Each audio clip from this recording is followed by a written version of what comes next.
അച്ഛന്മാരുടെ വിചാരം തങ്ങൾ എന്തോ വലിയ കുറേ ജോലികൾ ചെയ്യാൻ വേണ്ടി വിളിക്കപ്പെട്ടവരാണ്. സ്കൂൾ നടത്താൻ വേണ്ടി, ധ്യാനം പ്രസംഗിക്കാൻ വേണ്ടി, മറ്റു വലിയ സ്ഥാപനങ്ങൾ നടത്തിക്കൊണ്ടു പോവുക. ഈ കാലഘട്ടം പൗരോഹിത്യത്തിന് ഒട്ടുമിണങ്ങാത്ത കാലമാണ് എന്നാളുകൾ പറയാറുണ്ട്. ഒരു കാലവും പൗരോഹിത്യത്തിന് വേണ്ടി ആരും ചുവപ്പ് പരവതാനികൾ വിരിച്ചിട്ടുമില്ല.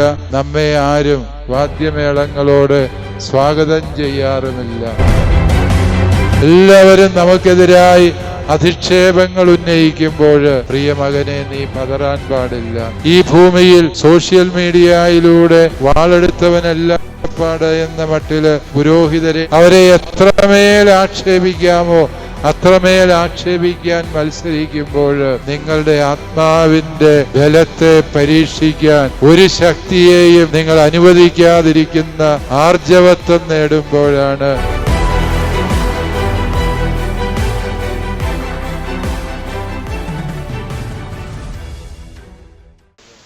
ആണിപ്പഴുതുകളുള്ള അവിടുത്തെ കരങ്ങൾ കൊണ്ട് അവിടുന്ന് ഈ ഭൂമിയിൽ ചെയ്ത അത്ഭുതമാണ് എന്ന സത്യം നമ്മൾ ഈ വചനത്തിൻ്റെ ഭൂമികയിൽ മനസ്സിലാക്കുന്ന സത്യമാണ്. ഈശോ വന്ന ആദ്യമേ അവരോട് പറഞ്ഞു, സമാധാനം നിങ്ങളോടുകൂടെ എന്നാണ്. സമാധാനം എന്ന് പറഞ്ഞാൽ അതൊരു ആശംസാവാക്യമല്ല. ഗുഡ് മോർണിംഗ്, ഗുഡ് ആഫ്റ്റർനൂൺ എന്നൊക്കെ പറയുന്നത് പോലെ ഒരാശംസാവാക്യമല്ല. സമാധാനം നിങ്ങളോടുകൂടി. നമ്മുടെ സിറോ മലബാർ കുർബാനയിൽ 5 തവണ ആവർത്തിച്ച് പറയുന്നുണ്ട്, സമാധാനം നിങ്ങളോടുകൂടി. ശുശ്രൂഷയാണെങ്കിൽ എത്ര തവണ പറയുന്നുണ്ട് എന്ന് ഇതുവരെ ഞാൻ എണ്ണിയിട്ടില്ല, കുറേ തവണ പറയുന്നു. എന്താണ് ഈ സമാധാനം എന്ന് പറയുന്നതിൻ്റെ പ്രാധാന്യം?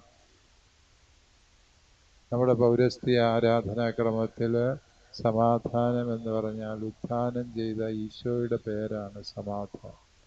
സമാധാനം നിന്റെ കൂടെ എന്ന് പറഞ്ഞുകൊണ്ടാണ് ഈശോ പൗരോഹിത്യം സ്ഥാപിക്കുക. പ്രിയമകനെ, അതിൻ്റെ അർത്ഥം ഈ പൗരോഹിത്യ വഴിയിൽ ഉത്ഥിതനായ ഈശോ നിന്റെ കൂടെയുണ്ട് എന്നുള്ള വലിയ വാഗ്ദാനമാണ് ഈശോ ആദ്യമേ തരുന്നത്. ഈശോ കൂടെയില്ല എങ്കിൽ, ഈശോയോടൊത്തല്ല എങ്കിൽ നമുക്കാർക്കും ഈ പൗരോഹിത്യം ജീവിക്കാൻ സാധിക്കുകയില്ല. അതുകൊണ്ടാണ് 12 അപ്പസ്തോലന്മാരെ തിരഞ്ഞെടുക്കുമ്പോൾ ഈശോ പറഞ്ഞു തന്നോടുകൂടി ആയിരിക്കുവാൻ. മർക്കോസിൻ്റെ സുവിശേഷം 3:15 നമ്മൾ വായിക്കുന്നുണ്ട്, തന്നോടുകൂടി ആയിരിക്കുവാനും വചനം പ്രസംഗിക്കുവാനും പിശാചുക്കളെ ബഹിഷ്കരിക്കാനുമായി അവിടുന്ന് 12 പേരെ തിരഞ്ഞെടുത്തു. ഈശോ ആൽബിന് നൽകുന്ന ഏറ്റവും വലിയ വാഗ്ദാനമാണത്, ഞാൻ നിന്റെ കൂടെ ഉണ്ടായിരിക്കും. വിളി കിട്ടിയ എല്ലാവരോടും ദൈവം പറഞ്ഞത് അതാണ്. മോശയെ വിളിക്കുന്ന രംഗം നമ്മൾ വായിച്ചു കേട്ടു, ജെറമിയായെ വിളിക്കുന്ന വാചകം വായിച്ചു കേട്ടു. എല്ലാവരോടും ദൈവം പറഞ്ഞു, ഞാൻ നിന്റെ കൂടെ ഉണ്ടായിരിക്കും. പ്രിയമകനെ, ഇതാണ് വാഗ്ദാനം. ദൈവം നിന്റെ കൂടെ ഈ പൗരോഹിത്യ വഴികളിലുടനീളമുണ്ടായിരിക്കും. ഒരു നാളും കർത്താവിനെ മറന്ന് കർത്താവ് കൂടെയുണ്ട് എന്ന ബോധ്യമില്ലാതെ നീ ജീവിക്കാൻ ഇടവരരുത് എന്നുള്ളതാണ് ഈശോയുടെ ഒന്നാമത്തെ ആഗ്രഹം. പൗരോഹിത്യത്തിന് പറ്റുന്ന ഏറ്റവും വലിയ അപകടം ഫ്രാൻസിസ് മാർപ്പാപ്പ പറഞ്ഞു, അത് വർക്കഹോളിസം എന്നാണ്.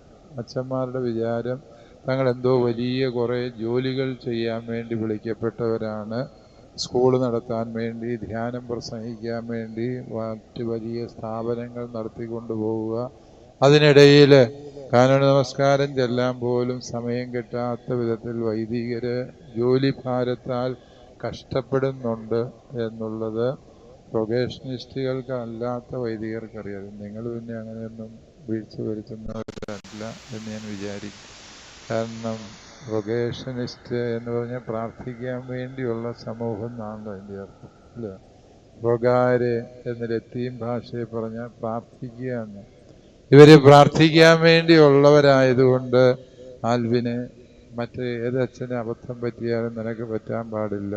U are called to be with the risen Lord. ഉത്ഥിതനായ ഈശോയോട് കൂടെ ആയിരിക്കുവാൻ വേണ്ടിയാണ് നിന്നെ അവിടെ എന്ന് ഓർമ്മപ്പെടുത്തിക്കൊണ്ടാണ് ഈശോ നിനക്ക് പട്ടം തരാൻ പോകും. രണ്ടാമതായി ഈശോ ചെയ്തത് തൻ്റെ കൈകള് മാറുടവും അവരെ കാണിച്ചു. ആ സ്ഥലങ്ങൾക്ക് പ്രത്യേകതയുണ്ട്. ഈശോയുടെ കൈകള് ആണിപ്പഴുതുള്ള കൈകളാണ്. പടയാളിയുടെ ക്രൂര വിനോദം തീർത്ത കുന്തം കൊണ്ടുള്ള കുത്തേറ്റതാണ്. അത് രണ്ടുമാണ് ഈശോ കാണിക്കുക. മുറിവുകൾ കാണിച്ചുകൊണ്ടാണ് ഈശോ പൗരോഹിത്യം സ്ഥാപിക്കുന്നത്. അതൊരു ഓർമ്മപ്പെടുത്തലാണ് മകനെ. മുറിവുകളെ സാക്ഷി നിർത്തിയാണ്, തൻ്റെ തിരിമുറിവുകളെ നോക്കാൻ പറഞ്ഞുകൊണ്ടാണ് ഈശോ പൗരോഹിത്യം സ്ഥാപിക്കുന്നത്. പൗരോഹിത്യ വഴികളിൽ നമുക്ക് കർത്താവ് പ്രത്യേകിച്ച് ഓഫറുകളൊന്നും തന്നിട്ടില്ല, ഒരു വാഗ്ദാനവും തന്നിട്ടില്ല. മറിച്ച് വൊക്കേഷൻ പ്രൊമോട്ടർമാർ പല ഓഫറുകളും തന്നിട്ട് കാണും. അത് വിശ്വസിക്കേണ്ട കാര്യമില്ല. അവർ തൽക്കാലം നിങ്ങളെ ആകർഷിക്കാൻ പറഞ്ഞു എന്നത്. പക്ഷെ ഈശോ മിശിഹാ തന്ന ഓഫർ എന്താണ്? ഈ തിരുമുറിവുകൾ നിന്റെ അവകാശമാണ്. പ്രിയപ്പെട്ട മകനെ, പൗരോഹിത്യത്തിൽ വലിയ പ്രതിസന്ധികൾ ഉണ്ടാകുന്നു. എല്ലാവരും വൈദികരെ കുറിച്ച് കുറ്റവും കുറവും പറയുന്നു എന്നൊക്കെ പറഞ്ഞ് ഈ കാലഘട്ടം പൗരോഹിത്യത്തിന് ഒട്ടും ഇണങ്ങാത്ത കാലമാണ് എന്നാളുകൾ പറയാറുണ്ട്. ഒരു കാലവും പൗരോഹിത്യത്തിന് ഇണങ്ങിയ കാലമായിരുന്നില്ല. പൗരോഹിത്യത്തിന് വേണ്ടി ആരും ചുവപ്പ് പരവതാനികൾ വിരിച്ചിട്ടുമില്ല. നമ്മെ ആരും വാദ്യമേളങ്ങളോട് സ്വാഗതം ചെയ്യാറുമില്ല.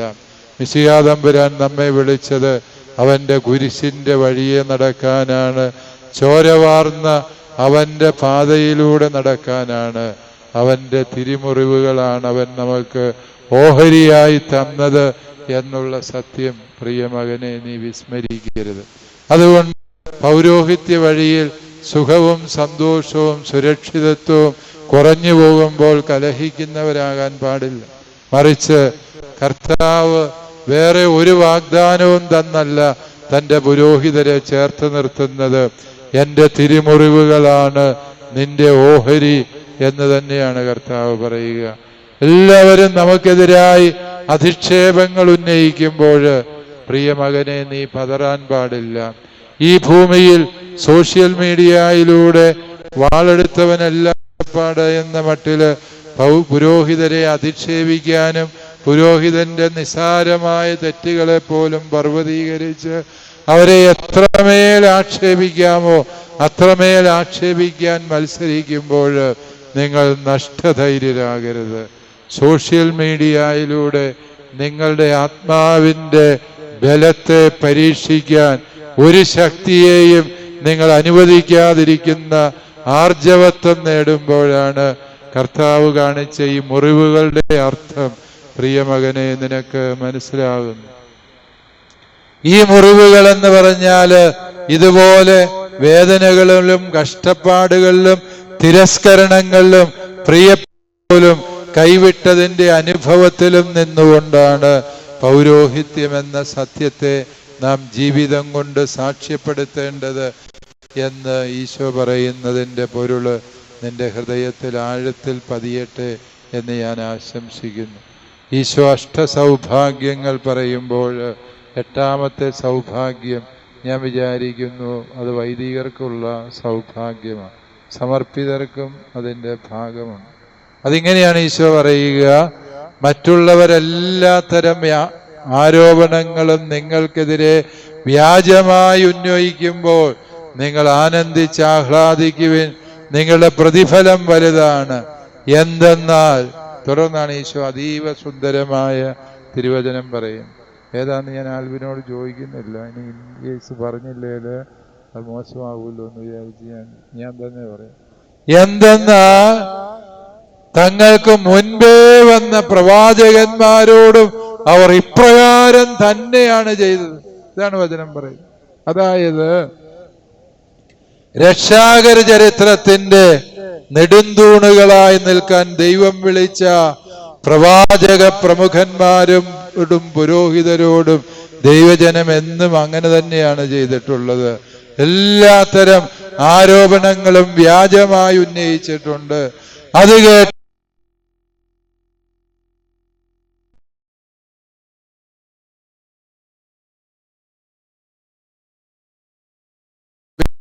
അർത്ഥപൂർണമായി പൂർത്തിയാക്കിയവനാണ് ബലിയർപ്പിക്കാൻ വേണ്ടി നിന്നെയും വിളിച്ചതും ഇന്ന് അഭിഷേകം ചെയ്യുന്നത് എന്നും പ്രിയപ്പെട്ട ആൽവിൻ മനസ്സിലാക്കുക.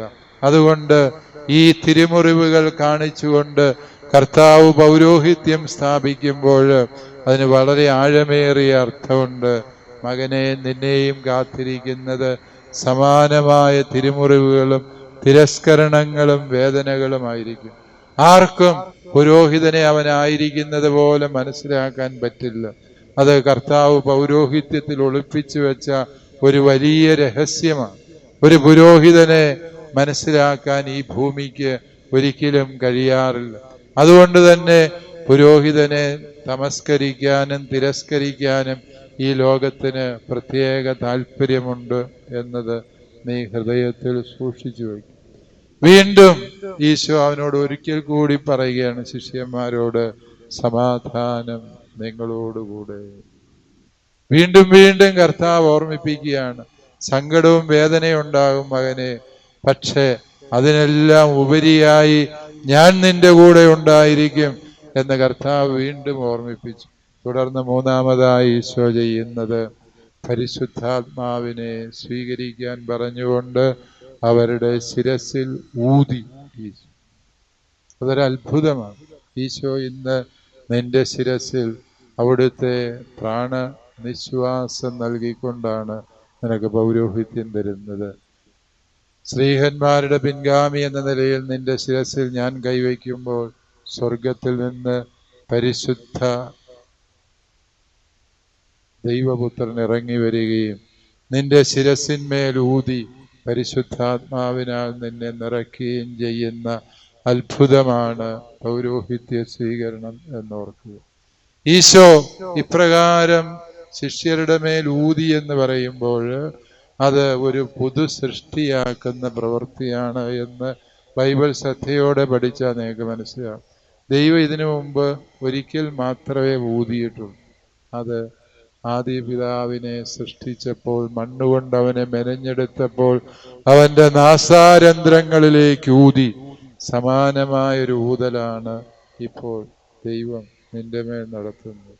അന്ന് കളിമണ്ണായിരുന്ന ആദാം അത്ഭുതകരമായി രൂപാന്തരപ്പെട്ടതുപോലെ പ്രിയ മകനെ, വെറും സാധാരണ പച്ച മനുഷ്യനായ മാനുഷികതയുടെ എല്ലാ കുറവുകളും ബലഹീനതകളുമുള്ള നിന്റെ മേൽ ദൈവം തന്റെ പ്രാണനിശ്വാസം ഊതുമ്പോൾ, പരിശുദ്ധാത്മാവിനാൽ നിന്നെ നിറയ്ക്കുമ്പോൾ നീ പുതിയ സൃഷ്ടിയാകും. പരിശുദ്ധാത്മാവ് ഒരു വ്യക്തിയുടെ മേൽ വരുമ്പോൾ ആ വ്യക്തി ഈശോ മിശിഹായാൽ നിറയുന്നു. പരിശുദ്ധ അമ്മയുടെ മേല് പരിശുദ്ധാത്മാവ് വന്നപ്പോൾ പരിശുദ്ധ അമ്മയുടെ ഉദരത്തിൽ ഈശോ മിശിഹ ഭൂജാതനായി എന്ന് നമുക്കറിയാം. പൗരോഹിത്യത്തിലും സംഭവിക്കുന്ന ഇതാണ്. പരിശുദ്ധാത്മാവ് നിന്നിൽ വരുമ്പോൾ നീ ഈശോയായി രൂപാന്തരപ്പെടുകയാണ്. ഈശോയായി രൂപാന്തരപ്പെടുമ്പോഴാണ് തുടർന്ന് അടുത്ത വാചകം ഈശോ പറയുന്നത് സംഭവിക്കുക. നീ ആരുടെ പാപങ്ങൾ മോചിക്കുന്നുവോ അവ മോചിക്കപ്പെട്ടിരിക്കും, നീ ആരുടെ പാപം ബന്ധിക്കുന്നുവോ അവ ബന്ധിക്കപ്പെട്ടിരിക്കും. പ്രിയ മകനെ, നീ ചെയ്യുന്നതൊക്കെയും ഈശോ ചെയ്യുന്ന പ്രവൃത്തിയാണ്. ഇന്നു മുതൽ നീ പറയുന്ന ഓരോ വാക്കും ഈശോ പറഞ്ഞ വാക്കുകളായി സ്വർഗം പരിഗണിക്കുന്നു. അടുത്ത മണിക്കൂറിൽ നീ അൾത്താരയിൽ ബലിയർപ്പിക്കുമ്പോൾ പറയും, ഇത് എന്റെ ശരീരമാണ് എന്ന്. പ്രിയ മാതാപിതാക്കളെ, നിങ്ങൾക്കറിയാം, നമ്മുടെ ഇടയിൽ ജനിച്ചു വളർന്ന ആൽബിൻ എന്ന 25 വയസ്സുകാരൻ ചെറുപ്പക്കാരൻ പറയുന്ന വാക്ക് മാത്രമാണത് മാനുഷികമായി ചിന്തിച്ചാൽ. പക്ഷേ സത്യം സത്യമായും നാം വിശ്വസിക്കുന്നു, ആ പറഞ്ഞത് ആൽബിനല്ല, ആ പറഞ്ഞത് ദൈവത്തിന്റെ പൊന്നോമന പുത്രനായ ഈശോ മിശിഹ തന്നെയാണ് എന്ന്. അതാണ് ഈ മകനിൽ സംഭവിക്കുന്ന അത്ഭുതകരമായ രൂപാന്തരീകരണം എന്ന് പറയുക. പരിശുദ്ധാത്മാവ് ഇവന്റെ മേൽ വന്നു കഴിഞ്ഞപ്പോൾ ഇവൻ ഇനിമേൽ സംസാരിക്കുമ്പോൾ ഈശോ സംസാരിക്കുന്നു. അവൻ ആശീർവദിക്കുമ്പോൾ ഈശോയാണ് ആശീർവദിക്കുന്നത്. അവൻ ആരുടെയെങ്കിലും ശിരസിൽ കൈവയ്ക്കുമ്പോൾ ഈശോയാണ് അവരുടെ ശിരസിൽ കൈവയ്ക്കുക. നാളെ ഈ കുമ്പസാരക്കൂട്ടിലിരുന്നു കൊണ്ട് ഈ മകൻ പാപം മോചിച്ചുകൊണ്ട് പറയും, നിന്റെ പാപങ്ങൾ പിതാവിന്റെയും പുത്രന്റെയും പരിശുദ്ധാത്മാവിന്റെയും നാമത്തിൽ ഞാൻ മോചിക്കുന്നുവെന്ന്. അപ്രകാരം പറയുമ്പോൾ പ്രിയപ്പെട്ടവരെ, നിങ്ങൾക്കറിയാം, ആ പറഞ്ഞത് ആൽബിൻ എന്ന ചെറുപ്പക്കാരനല്ല, മറിച്ച് നമ്മുടെ കർത്താവും രക്ഷകനുമായ ഈശോ മിശിഹായാണ്.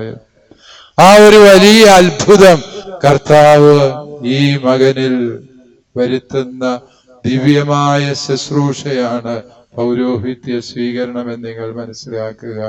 അപ്പത്തിന്റെയും വീഞ്ഞിന്റെയും മേല് പുരോഹിതൻ കൂദാശ വചനങ്ങൾ ഉച്ചരിച്ച് റുഹാക്ഷണ പ്രാർത്ഥന നടത്തി കഴിയുമ്പോൾ അത് പിന്നീട് ഒരിക്കലും ഗോതമ്പപ്പമോ മുന്തിരിച്ചാറോ അല്ല, നമ്മുടെ കർത്താവിന്റെ തിരുശരീരവും തിരുരക്തവുമാണ് എന്ന് സത്യമായും നാം വിശ്വസിക്കുന്നത് പോലെ ഇവിടെ ഇതാ ഈ മകന്റെ മേലിന്ന് പരിശുദ്ധാത്മാവ് ഇറങ്ങി വന്നു കഴിയുമ്പോൾ അവൻ ഈശോയുടെ സ്വന്തമായി തീരുന്നു, അഥവാ ഈശോ തന്നെയായി തീരുന്നു എന്ന ആ വലിയ അത്ഭുതം നമ്മൾ വിശ്വസിക്കുക.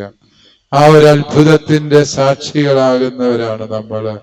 പ്രിയമകനെ, നിന്നിൽ ഇത്രയും വലിയ അത്ഭുതം ദൈവം പ്രവർത്തിക്കുമ്പോൾ വിശ്വസ്തയോടെ, വിനയത്തോടെ, വിശുദ്ധിയോടെ കർത്താവിനോട് വിശ്വസ്തത പുലർത്തി ജീവിക്കുവാൻ നിനക്ക് പ്രതിബദ്ധതയുണ്ടാകണം. അതാണ് ദൈവം ഓരോ പുരോഹിതനിൽ നിന്ന് പ്രതീക്ഷിക്കുന്നത്. നമ്മുടെ കർത്താവിന് നിരക്കാത്ത വാക്കുകളും പ്രവൃത്തികളും ചിന്തകളും നമ്മളിൽ ഉണ്ടാകാതിരിക്കുമ്പോഴാണ് നമ്മിൽ ദൈവം വരുത്തിയ ഈ രൂപാന്തരീകരണം ജീവിതത്തിന്റെ സാക്ഷ്യമായി നിത്യതയോളം നമ്മോടൊത്തുണ്ടായിരിക്കുന്നത് എന്ന സത്യം ഓർക്കുക. പ്രിയപ്പെട്ട മാതാപിതാക്കളെ, ഞാൻ നന്ദിയോടെ ഓർക്കുന്നു. മാതാപിതാക്കൾക്ക് വലിയ പ്രതീക്ഷയുള്ള മകനാണ് ഈ മൂത്ത പുത്രൻ എന്ന നിലയിൽ ആൽബിൻ എന്ന് എനിക്കറിയാം.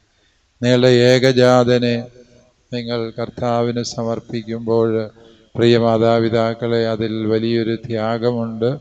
ആ ത്യാഗം ദൈവം നിങ്ങൾക്ക് അനുഗ്രഹമാക്കി മാറ്റും എന്ന് ഞാൻ ഉറച്ചു വിശ്വസിക്കും.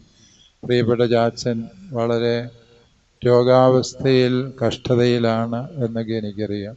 ഈ മകൻ്റെ ബലി പൂർത്തിയാകാൻ ദൈവം ഒരു സഹനം ചാച്ചനോട് ചോദിച്ചതായിട്ട് മനസ്സിലാക്കി ആ സഹനത്തെ സന്തോഷത്തോടെ സ്വീകരിക്കുക. ഈ ബലിയുടെ യോഗ്യതയാൽ കർത്താവ് പൂർണ്ണ സൗഖ്യം തന്ന് അനുഗ്രഹിക്കാൻ ഞങ്ങളെല്ലാവരും ഹൃദയപൂർവ്വം പ്രാർത്ഥിക്കുന്നു. അതുപോലെ തന്നെ പ്രിയപ്പെട്ട സഹോദരി അന്നയുടെ ഉത്തരവാദിത്വമാണ് ഈ വീട്ടിലെ കാര്യങ്ങളൊക്കെ നോക്കുക എന്ന് പറയുന്നത്. അതുകൊണ്ട് നീ നന്നായി പഠിക്കണം, മിടുക്കിയായിട്ട് നന്നായി പഠിച്ച് ഉത്തരവാദിത്വപൂർണമായ ജീവിതം നയിക്കാൻ നിനക്ക് കടമയുണ്ട് എന്നോർക്കുക. പ്രൊഗേഷനിസ്റ്റ് സന്യാസ സമൂഹത്തെയും ഞാൻ സ്നേഹത്തോടെ നന്ദിയോടെ ഓർക്കുന്നു. പ്രാർത്ഥനയുടെയും ദൈവകരുണയുടെയും ദൈവവിളി പ്രോത്സാഹനത്തിൻ്റെയും ഒക്കെ വലിയ ദൗത്യം ഏറ്റെടുത്തുകൊണ്ടാണ് ഈ സന്യാസ സമൂഹം സ്ഥാപിക്കപ്പെട്ടത് എന്ന് നമുക്കറിയാം. ഈ സമൂഹം കേരളത്തിൽ ഒരുപാട് കാലമായില്ല വന്നിട്ട്, പക്ഷേ കുറച്ച് കാലം കൊണ്ട് തന്നെ അവർ വളരെ അനുഗ്രഹീതമായ സാന്നിധ്യമായി നിങ്ങൾ മാറി എന്നുള്ളതിൽ ഞങ്ങൾക്കുള്ള സന്തോഷവും നന്ദിയും നിങ്ങളെ അറിയിക്കുന്നു. തലശ്ശേരി അതിരൂപതയിൽ നിങ്ങൾക്ക് ഭവനമില്ല എന്നുള്ളത് നിങ്ങളുടെ ഒരു കുറവായിട്ട് പരിഗണിക്കുക. അത് നിങ്ങൾക്ക് പരിഹരിക്കാവുന്നതാണ്. ആവശ്യമുണ്ടെങ്കിൽ അതിനുള്ള ക്രമീകരണം നമുക്ക് ചെയ്യാം. അപ്രകാരം റൊഗേഷനിസ്റ്റ് സന്യാസ സമൂഹത്തിലെ അംഗമായി നീ ചേരുമ്പോൾ പ്രിയപ്പെട്ട മകനെ, സ്ഥാപക പിതാവിൻ്റെ ചൈതന്യം ഉൾക്കൊണ്ടുകൊണ്ട് നീ പ്രാർത്ഥനയുടെ മനുഷ്യനാവുക, ദൈവകരുണയുടെ വക്താവുക എന്ന്. സ്ഥാപക പിതാവിൻ്റെ ജീവിതത്തിൽ നിന്ന് ഏത് കാര്യമാണ് ഏറ്റവും ഇഷ്ടപ്പെട്ടത് എന്ന് ചോദിച്ചപ്പോൾ ആൽവിൻ എന്നോട് കാണാൻ വന്നപ്പോൾ പറഞ്ഞതാണ്, അദ്ദേഹം ഒരു പാപിയെ മാനസാന്തരപ്പെടുത്തുന്നതിന് വേണ്ടി നടത്തിയ വലിയ പരിത്യാഗങ്ങളെ കുറിച്ചാണ് എന്ന് പറഞ്ഞു ഓർക്കുന്നുണ്ടോ? യെസ്. ചുമ്മാ പറഞ്ഞല്ല, അവൻ ഓർത്ത് പറഞ്ഞു തന്നെയാകാനാണ്. അപ്രകാരം ആത്മാക്കളുടെ രക്ഷയാണ് സർവപ്രധാനം എന്ന് സാളു ഷാനിമാർ. അതാണ് വാസ്തവത്തിൽ നിങ്ങളുടെ സ്ഥാപക പിതാവിൻ്റെ ലക്ഷ്യം. ആത്മാക്കളെ രക്ഷിക്കാൻ ഏതറ്റം വരെയും പോകാൻ സന്നദ്ധരാകണം എന്ന നിങ്ങളുടെ പിതാവിൻ്റെ ജീവിത ലക്ഷ്യം നിങ്ങളുടെ പ്രവർത്തനങ്ങളിലൂടെ സാധ്യമാകട്ടെ എന്ന് ഞാൻ ഹൃദയപൂർവ്വം ആശംസിക്കുന്നു. എല്ലാവരെയും ദൈവം സമർത്ഥമായി അനുഗ്രഹിക്കട്ടെ. പിതാവിൻ്റെയും പുത്രൻ്റെയും പരിശുദ്ധാത്മാവിൻ്റെയും നാമത്തിൽ.